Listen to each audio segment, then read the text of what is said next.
Hello प्यारे बच्चों, तो कैसे आप सब। मैं आशा करता हूँ कि आप सब ठीक होंगे और खूब मन लगाकर पढ़ाई कर रहे होंगे।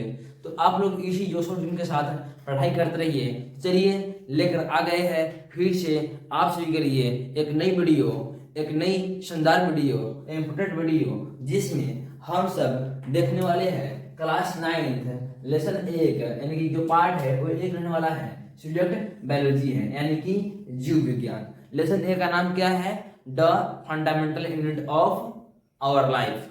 ये फिर बोला जाए the fundamental unit of life यानी कि जीवन की मौलिक इकाई। लेसन का नाम क्या है? जीवन की मौलिक इकाई यानी कि जो जीवन की मौलिक इकाई होती है, फंडामेंटल यूनिट होती है, वो होती है तो होती क्या है। इन सभी विषयों पर बात हम लोग कर चुके हैं क्योंकि मालूम चल रहा होगा देखकर वीडियो का पार्ट 4 हो रहा है। तो इन सभी चीजों पर हम लोग बात कर लिए हैं कि जो हमारा क्या बोलते हैं, जो कोशिका है होता क्या है। अब बात हम लोग करने वाले हैं कि कोशिका, हम लोग कोशिका खोज के ऊपर बात कर लिए थे। अब लेकिन चलेंगे कोशिका के अंदर की जो जानकारी हम लोग बात करेंगे। केंद्रक होता क्या है, केंद्रिका होता क्या है, माइटोकॉन्ड्रिया क्या होती है, क्या बोलते हैं कोशिका का मिनिमम आकार कितना होता है, सबसे बड़ी कोशिका कौन सी है, सबसे छोटी कोशिका कौन सी है, सबसे लंबी कोशिका कौन सी है। इन सभी विषयों पर हम लोग आज की इस वीडियो में करने वाले हैं बात। और भी कुछ जानेंगे हम लोग इस वीडियो में। क्या जानेंगे? तो जैसे कि अगर कोई मानव है और किसी मानव का वजन है तो वजन के हिसाब से कितना कोशिका पाया जाता है। इन सभी चीज़ों पर भी हम लोग बात करेंगे। या कहा आखिर अगर कोई मानव 20 केजी का है यानी कोई मनुष्य 20 केजी का है तो उसके शरीर में कितना कोशिका पाया जाएगा। अगर कोई मनुष्य 60 केजी का है तो उसके शरीर में कितना कोशिका पाया जाएगा। इन सभी विषयों पर बात करेंगे। और भी बात करेंगे हम लोग कि कोशिका को कितने भागों में बांटा गया है। क्या कोशिका को कितने भागों में बांटा गया है? जानते हैं कोशिका यानी कि सेल को कितने भागों में बांटा गया है? तो सेल को बांटा गया है 2 भागों में। कितने भागों में? 2 भागों में। कौन कौन सा बात है? इन सभी विषयों का मतलब भाग कौन कौन सा है, नहीं है, उन सभी विषयों पर बात करेंगे। होता है यूकैरियोटिक कोशिका और दूसरा होता है प्रोकैरियोटिक कोशिका। इन सब विषयों पर आज की इस वीडियो में हम लोग करेंगे बात। और भी बहुत कुछ है। चलिए देखते हैं, वीडियो को हम लोग करते हैं शुरू। यहीं से क्या करते हैं, इस वीडियो करते हैं शुरू। वीडियो अच्छी लगेगी तो वीडियो को लाइक करना और चैनल पर नए हो चैनल को सब्सक्राइब करना। तो चलिए बन रही है वीडियो में शुरू से लेकर लास्ट तक। चलिए बढ़ते हैं वीडियो में आगे। चलिए शुरू करते हैं, वीडियो में देखते हैं आगे। तो सबसे पहले हम लोग बात करेंगे कि इलेक्ट्रॉन जो माइक्रोस्कोप होता है अब आखिर होता क्या है। इलेक्ट्रॉन माइक्रोस्कोप आखिर होता क्या है? देखिए इसे ही बोलता है, लोग बोलते हैं माइक्रोस्कोप, हिंदी में बोलते हैं सूक्ष्मदर्शी। किसको? माइक्रोस्कोप को हिंदी में बोलते हैं सूक्ष्मदर्शी। यानी कि जिस यंत्र से सूक्ष्म वस्तुओं को, सूक्ष्म कणों को, सूक्ष्म जीवों को देखा जाता है उसे बोलता है सूक्ष्मदर्शी यानी कि माइक्रोस्कोप। क्या? माइक्रोस्कोप। और माइक्रोस्कोप का जो आवर्धन होता है वो कितना होता है? तो इस जो ए वाला माइक्रोस्कोप आवर्धन है इसका बहुत कम होता है, जिसका आविष्कार हुआ था 1632 ईस्वी में। कौन सा माइक्रोस्कोप? जो माइक्रोस्कोप है इसका आविष्कार कितना में हुआ था? 1600 ईस्वी के आसपास हुआ था। कितना ईस्वी में? 1600 ईस्वी को वही बात हुआ, 1600 ईस्वी के आसपास हुआ था। 1600 ईस्वी के आसपास हुआ था, आसपास 1600 ईस्वी का आसपास हुआ था। और इसका आवर्धन जो होता है इसकी तुलना में बहुत कम होता है। इसकी तुलना में इसका आवर्धन क्या होता है? इसे पिछले वीडियो में हम लोग क्या बोलते हैं, इलेक्ट्रॉन जो माइक्रोस्कोप है इसका आवर्धन गलती से क्या कर लिए थे हम लोग? 20 लाख कर लिए थे। कितना कर लिए थे? 20 लाख। जब कितना होगा? जब भी होगा वहां पे 2 लाख। क्या होगा? 2 लाख होगा। 2 लाख गुना होता है किसका? इसका आवर्धन का कितना होता है? 2 लाख गुना होता है यानी 2 लाख एक्स है। इसका आवर्धन होता है इलेक्ट्रॉन माइक्रोस्कोप का जो क्या बोलते हैं आवर्धन होता है, अधिकतम आवर्धन होता है यानी कि अधिकतम से अधिकतम इसको जूम किया जाता है तो 2 लाख गुना बड़ा कर जूम किया जा सकता है। इससे पिछले जो वीडियो थे पार्ट 3 में लास्ट में क्या बोलते थे, जल्दीबाजी में थे। तो लास्ट में हम लोग क्या कर रहे थे, जल्दीबाजी में 2 लाख की जगह पर हम लोग 20 लाख बोल दिए थे। तो वही आप लोग सुधार कर लीजिएगा और लिख दीजिएगा आप लोग क्या 2 लाख हो जाएगा। ठीक है, तो क्वेश्चन पूछेगा वहां पे परीक्षा में तो क्या कीजिएगा हम लोग 2 लाख एक्स मानिएगा यानी कि 2 लाख एक्स। यहाँ पे क्या बोलते हैं 20 लाख नहीं मानिएगा। इतना सा बात है। और जो इलेक्ट्रॉन माइक्रोस्कोप है इसका खोज कितना हुआ था, उसका खोज हुआ था 1932 ईस्वी में। किसने किया था, तो बताया था इसी पिछले वीडियो में भी, इसका खोज किया था एम नॉल। कौन, एम नॉल और कौन, ई रस्का ने। कौन, ई रस्का ने किया था। कौन किया था, एम नॉल और ई रस्का ने किया था इसका खोज। तो इलेक्ट्रॉन माइक्रोस्कोप खोज किसने किया था, एम नॉल और ई रस्का ने किया था। कब किया था, तो 1932 ईस्वी में किया था। और इसका आवर्धन कितना है, इसका अधिकतम आवर्धन कितना है, इसका अधिकतम आवर्धन 2 लाख एक्स है, यानी कि 2 लाख गुना है। चलिए इतना हो गया। अब बात है माइक्रोस्कोप की, सिंपल से माइक्रोस्कोप की। जो सिंपल से माइक्रोस्कोप है इसका खोज हुआ था 1600 ईस्वी के आसपास। कितने ईस्वी के आसपास, 1600 ईस्वी के आसपास। और इसी माइक्रोस्कोप की सहायता से जो हम लोग अभी पढ़े हैं, केंद्र, क्या बोलते हैं, कोशिका और बहुत सारी चीजें, इन सभी के विषय में हम लोग बात किए हैं।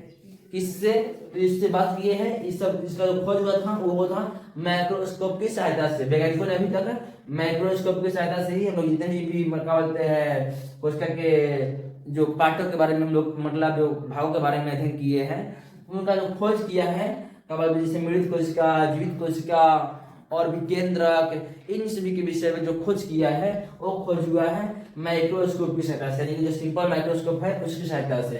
इसका जो आविष्कार हुआ था कब हुआ था, 1600 ईस्वी में हुआ था, 1600 ईस्वी के आसपास। किसने किया था, जिसको करने वाला नाम है उसका नाम है जकारियास। क्या, जकारियास जॉनसन। क्या, जकारियास जॉनसन। इन्होंने ही महान, मतलब जो महान वैज्ञानिक है, इन्होंने क्या बोलते हैं माइक्रोस्कोप का खोज किया था। सिंपल माइक्रोस्कोप यानी कि सूक्ष्मदर्शी, इसका आवर्धन इसी से कम होता है। एक थोड़ा आपको बाजार में मिल जाएगा, ये जो माइक्रोस्कोप है आपको बाजार में मिल जाएगा, लेकिन ये माइक्रोस्कोप आपको बाजार में नहीं मिल सकता है, बिकॉज ये जो है बहुत ही महंगा माइक्रोस्कोप है और इसका जो प्रोसेस है वो बहुत ही लंबा है और ये बहुत ही बड़ा होता है, और जो माइक्रोस्कोप आपको छोटा में मिल जाएगा, यही बात है। यह था आपका माइक्रोस्कोप से संबंधित कुछ बातें। अब बातें हैं, इसलिए बताया है क्योंकि बताना जरूरी था, क्योंकि माइक्रोस्कोप की सहायता से ही हम लोग क्या बोलते हैं कोशिकाओं के विषय में अध्ययन कर पाए, कोशिकाओं के अंदर जाकर गहन अध्ययन कर पाए। वो जो सबसे बड़ा हथियार था वो था माइक्रोस्कोप। अगर माइक्रोस्कोप नहीं होता तो हम लोग इस चीज पर, जो केंद्रक है, केंद्रिका है, माइटोकॉन्ड्रिया है, माइटोकॉन्ड्रिया के अंदर जीन है और भी क्या बोलते हैं मैट्रिक्स है, डीएनए होता है, इन सभी विषयों पर हम बात नहीं कर पाते, इन सभी विषयों को हम लोग जान नहीं पाते। कब, अगर माइक्रोस्कोप नहीं होता तब। इसलिए माइक्रोस्कोप के बारे में जानना जरूरी था, जो हम लोग अभी जान लिए हैं। अब हम लोग बात करेंगे कि आखिर जो कोशिका है, जो पृथ्वी पर पाई जाने वाली कोशिका है, उसमें सबसे बड़ी कोशिका कौन है और सबसे छोटी कोशिका कौन है। क्या इस पर, जो पृथ्वी पर पाई जाने वाले हैं कोशिका में सबसे बड़ी कोशिका कौन सी है और सबसे छोटी कोशिका कौन सी है, देखते हैं हम लोग।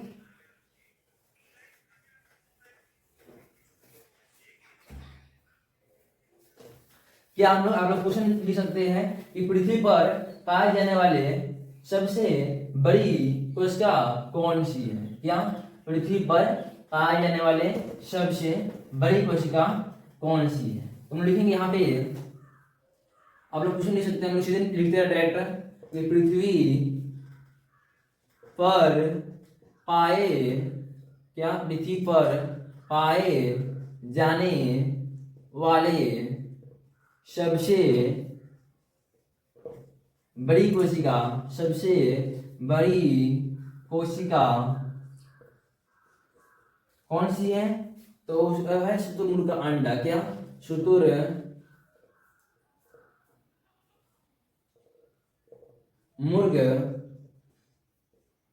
का अंडा।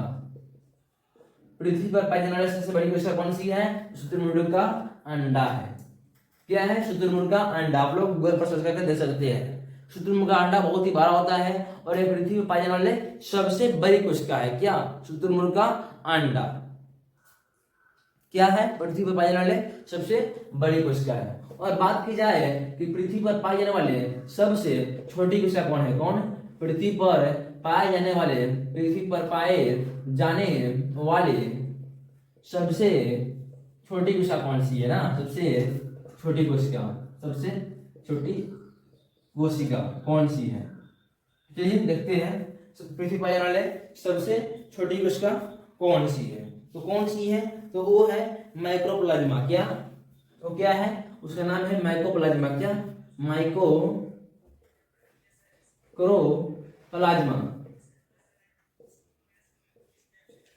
उसका नाम है माइक्रोप्लाज्मा। जो पृथ्वी पर पाई जाने वाली सबसे छोटी उसका है वो है माइक्रोप्लाज्मा, जो एक प्रकार का है, एक प्रकार जीवाणु है। क्या है? एक प्रकार का जीवाणु है, जिसका मतलब होता है बैक्टीरिया। क्या?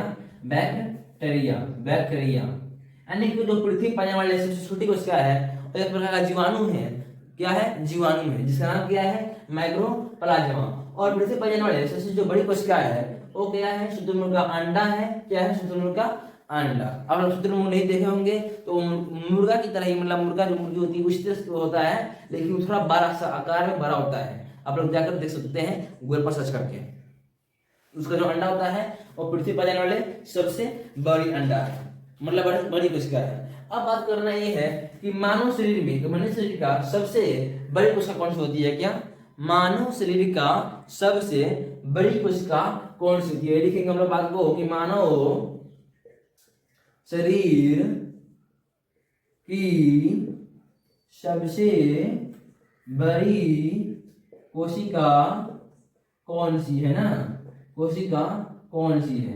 अब लोग याद रखिएगा कि मानव शरीर की सबसे बड़ी कोशिका अंडाणु होता है। क्या होता है? अंडाणु, अंडाणु होता है। अंडाणु यानी कि बोलते हैं इंग्लिश में ओवम, OVAM, ओवम होता है। क्या? ओवम होता है। क्या बात है कि मानव शरीर की सबसे बड़ी कोशिका कौन सी है? तो अंडाणु, इसको बोलते हैं इंग्लिश में ओवम। और ये कहाँ पाया जाता है? ये पाया जाता है, क्या बोलते हैं, मादा शरीर में। किसके शरीर में? मादा के शरीर में, यानी कि जो मादा शरीर में पाई जाती है। कौन? मादा शरीर में। यानी कि जो अंडाणु है पाया जाता है हमारा शरीर में। आप लोग पढ़ेंगे क्लास 7 में भी, नहीं तो क्लास 8 में जनरल लेसन है उसमें आप लोग पढ़ लीजिएगा, रिप्रोडक्शन लेसन में। क्या है कि मानव शरीर की सबसे बड़ी कोशिका कौन सी है? तो है अंडाणु, ओवम। ये मादा शरीर में पाई जाती है। हमारा कहने मतलब जो स्त्री होती है उन लोगों में पाई जाती है। अब बढ़ता है कि मानव शरीर का सबसे छोटी कोशिका कौन सी है? क्या? सबसे छोटी कोशिका कौन सी है? यही थोड़ा सा देते हैं, थोड़ा समझिएगा। चलिए, मानव शरीर का, आप लोग याद रखिएगा यही बात है, मानव शरीर का सबसे छोटी कोशिका ना, छोटी कोशिका कौन सी है? छोटी कोशिका, छोटी कोशिका कौन सी है? ध्यान रखिएगा कि मानव शरीर की सबसे छोटी कोशिका वो है क्या? शुक्राणु। क्या है? शुक्राणु। कौन सी कोशिका है? वो कोशिका का नाम है शुक्राणु। इसको बोलते हैं लोग स्पर्म। क्या बोलते हैं? स्पर्म। ये पाया जाता है आपका, क्या बोलते हैं, मादा पुरुष में पाया जाता है, और ये पाया जाता है नर पुरुष में। क्या? ये मतलब नर शरीर में पाया जाता है। किसमें? नर शरीर में, नर शरीर में पाया जाता है। ये मादा शरीर में पाई जाती है और ये नर शरीर में। तो आपसे पूछेगा कोई भी, अगर कोई भी कोशिका बच गया है, इसका नाम है लंबी कोशिका, मतलब मानव शरीर की, मानव शरीर का ही है, इसलिए इस तरह से कर देते हैं। मानव शरीर की सबसे लंबी कोशिका, क्या? सबसे लंबी कोशिका कौन सी है? तो ये नहीं मालूम होगा तो आप नोट कर लीजिएगा। इसका नाम है तंत्रिका कोशिका। क्या? तंत्रिका कोशिका, जिसे न्यूरॉन्स भी कहते हैं। क्या? न्यूरॉन्स, न्यूरॉन्स भी कहते हैं, न्यूरॉन।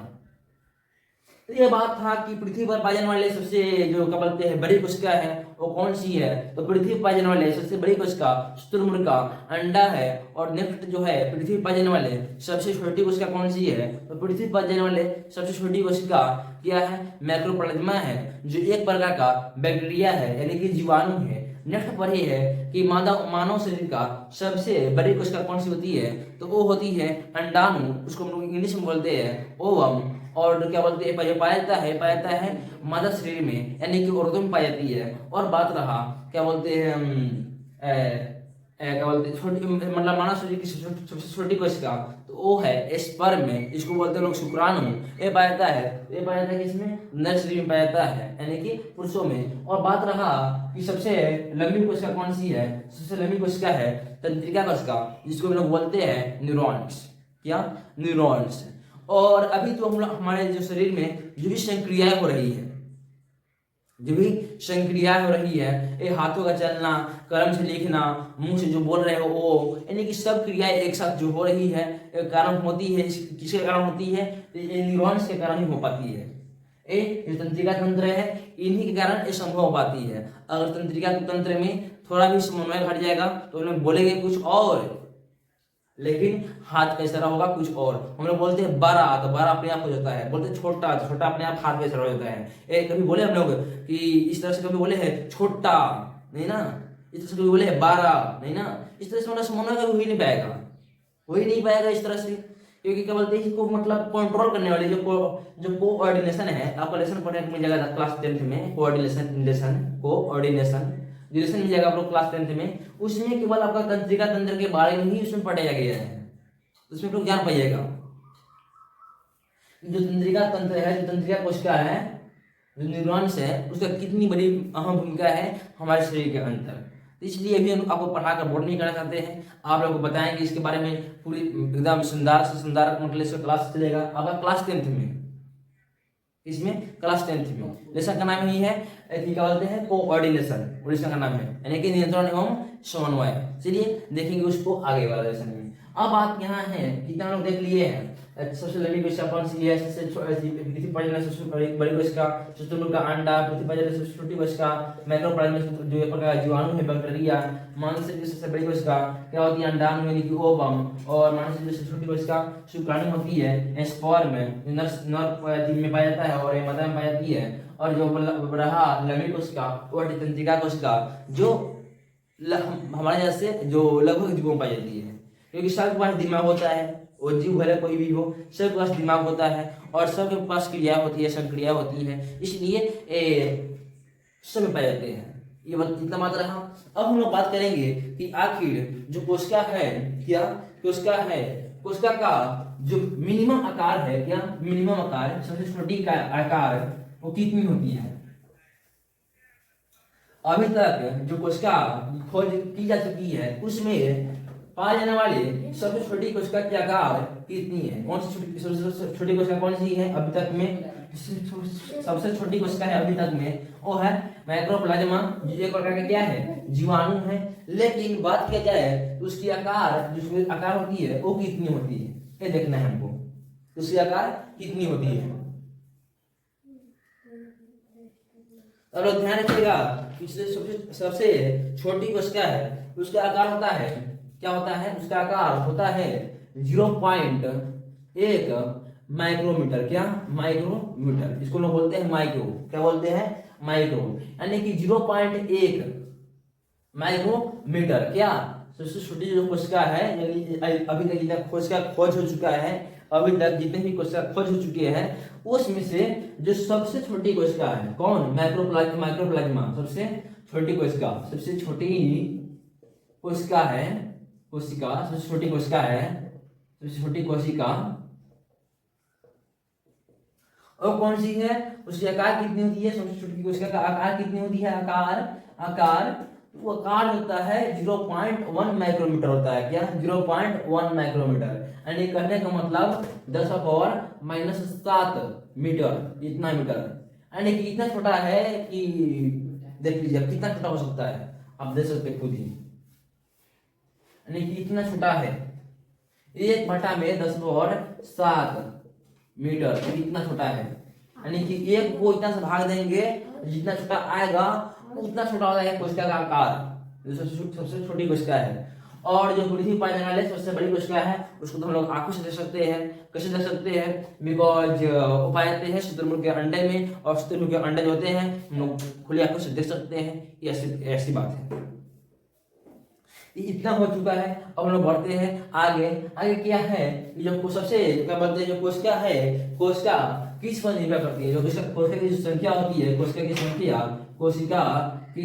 संख्या किस पर निर्भर करती है, तो कोशिका की संख्या निर्भर करती है जीवों के आकार पर, किस पर, जीवों के आकार पर। इसका कहने का मतलब है कि अगर कोई जीव छोटा सा है तो उसमें छोटा सा कोशिका पाया जाता है, यानी छोटा कोशिका मतलब कहने का मतलब बहुत कम संख्या में कोशिका पाया जाता है, और कोई जीव बहुत बड़ी सी है तो उसमें अधिक मात्रा में कोशिका पाया जाता है। अब तुलना किया जाएगा कि मनुष्य में और हाथी में, सबसे अधिक कोशिका किस में पाया जाएगा, तो वो है हाथी में, बिकॉज हाथी की जो संख्या, हाथी की जो आकार है मनुष्य से बहुत बड़ा है। अब बात करें चींटी में और चूहा में सबसे अधिक कोशिका किस में पाई जाएगी, चींटी और चूहा में अधिक कोशिका तो पाई जाएगी चूहा में, बिकॉज चूहा जो है चींटी से आकार में बड़ा होता है।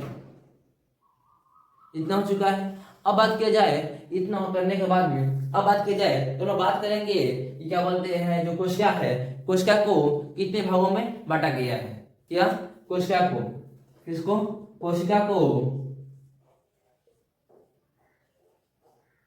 यानी कि जो सेल है, सेल को कितने भागों में बांटा गया है, तो बांटा गया है आपको दो भागों में। पहला है यूकैरियोटिक कोशिका, क्या यूकैरियोटिक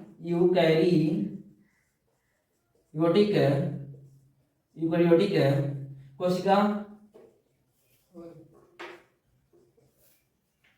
और दूसरा है प्रोकैरियोटिक कोशिका। चलिए देखते हैं, लोग विस्तार से देखते हैं इसी वीडियो में यूकैरियोटिक कोशिका और प्रोकैरियोटिक कोशिका के विषय में।